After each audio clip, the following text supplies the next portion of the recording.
if that's the case, let's say that influential steps are a way to present things to people rather than simply presenting that they have to make this massive lifestyle choice, walk from West Side to Midtown tomorrow for all your classes and so forth.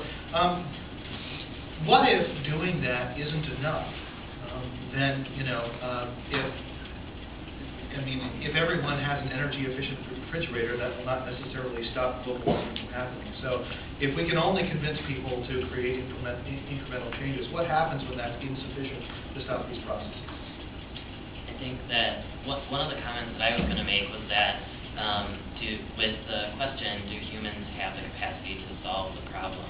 I think that's a kind of a difficult way to put the question, and this helps answer. I think the question could be, to what degree do humans have the capacity to solve the problem? And as in solving the problem, to what degree can the problem be solved?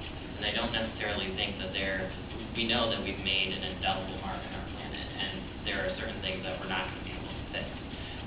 But I think that through incremental steps and ultimately incremental steps add up, and to a certain point, people begin to realize that they have to make a significant change in their lives.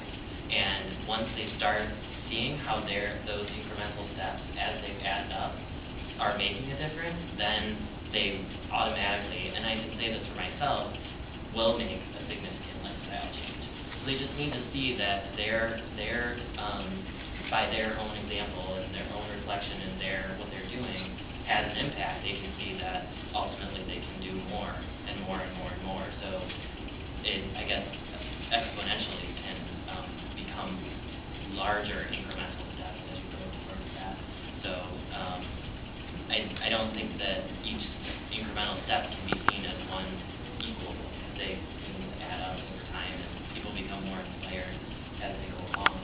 So if that's the case, and I've observed it in myself and in a lot of our members of Roots and Shoes that I've had experience with, then I think that we can make significant changes, and ultimately people will realize that yes, it's awesome to buy an energy-efficient refrigerator, but I also need to think about the food that I'm putting in that refrigerator, whether or not it's organic, whether, how much plant-based materials I'm buying, that sort of thing. So I think over time their attitudes will change significantly, even with those small steps.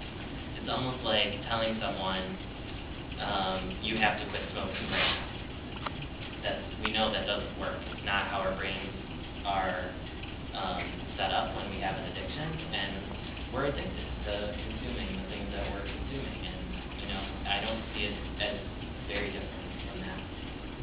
Anybody from the audience have any comments about this particular incremental steps question, or questions that might be related?